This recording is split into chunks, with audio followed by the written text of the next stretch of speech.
এত বড় একটা দামি শহর, এখানে ভালো কোনো পার্ক নাই। এই কথা চিন্তা করেই আমি চিন্তা করলাম যে একটি এমন মনোরম পরিবেশে একটি যদি পার্ক তৈরি করতে পারি এবং আমাদের অভয়নগরের মানুষকে যদি আমরা এখানে একটু বিকালের যে প্রকৃতির ভেতর যেন তাদের ফেরত আনতে পারি, এই কথা চিন্তা করেই আমি এই পার্কটির কাজ শুরু করেছি। এই পার্কে বাচ্চাদের কিড জোন থাকবে, ভালো ভালো খেলনা থাকবে, পানির ফোয়ারা থাকবে, সুইমিং পুল থাকবে, কমিউনিটি সেন্টার থাকবে এবং আমাদের অল টাইম আমাদের নপড়ার যে সাংস্কৃতিক অনুষ্ঠান বলেন, আমাদের ধর্মীয় অনুষ্ঠান বলেন, সব কিছু মিলায়ে যেন এখানে এমন একটি স্টেজ থাকে যেখানে যেন আমরা সব ধরনের প্রোগ্রাম আমরা এখানে করতে পারি। এবং এটাকে আমি খুব রেস্ট্রিক্টেডভাবেই পার্কটি করার চেষ্টা করতেছি। নপড়ায় আমাদের এত বেশি শহরমুখী, আমাদের মাদক বিভিন্ন ধরনের অসামাজিক কার্যকলাপ, নপড়া শিল্প শহর তো আসলে সব ব্যস্ততম শহরে কিন্তু খোঁজখবরও নিতে পারে না অভিভাবকরা। অন্তত অভিভাবক এবং সন্তান এদের ভিতর যে একটা সম্পর্ক, একটা বন্ডিং, এই জিনিসটা যেন টিকে থাকে, সেই আলোকেই আমি এই পার্কটি করেছি।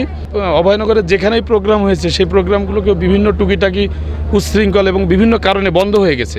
একদিনের প্রোগ্রামও বন্ধ হয়ে গেছে, কিন্তু আমাদের এই প্রোগ্রাম আজকে দিয়ে 4 দিন আমাদের কন্টিনিউ। আমাদের 21 তারিখের রবিবার প্রোগ্রামটি শেষ হবে। আশা করছি আমার এখানে যে সকল ভলেন্টিয়াররা আছে সকলেই খুব মেধাবী এবং সকলেই স্টুডেন্ট, সেই সকল ভলেন্টিয়ার দিয়ে আমি সাজাইছি। আমাদের গেটে কিন্তু আপনার গতকালও আমরা কিন্তু 6টি 7 গিয়ার উদ্ধার করেছি। আমাদের চেকিং মেশিন আছে, আমাদের ওয়াকিটকির ব্যবস্থা করা আছে এবং আমাদের সার্বিকভাবে সব সাইডে কিন্তু আমাদের কোনো অসামাজিক কার্যকলাপের প্রতি আমরা খুব অ্যালার্ট। আর দ্বিতীয় কথা হচ্ছে আমরা গেট থেকেই কিন্তু আমরা চেকিং করে ঢুকাচ্ছি। আমার মেলা ছাড়াও কিন্তু আমার গেটে এন্ট্রি ফি থাকে। সেই আলোকেই আমি এই মেলাটি সাজিয়েছি।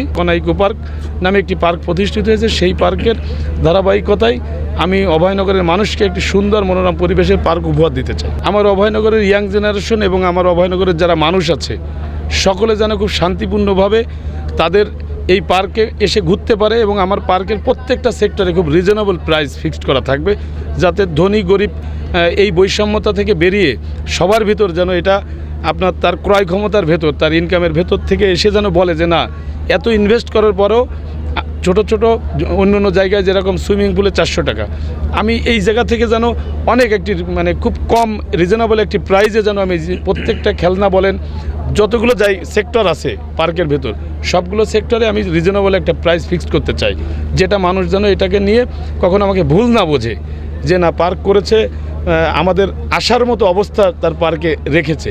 আর স্বপ্ন বলতে আমি নপড়াকে মাদক মুক্ত করতে চাই। আমরা প্রত্যেকে যার যার জায়গা থেকে যেন অন্যায়ের প্রতিবাদটা করতে পারি, তাহলে একটি ভালো সমাজ তৈরি হবে, একটি ভালো দেশ তৈরি হবে।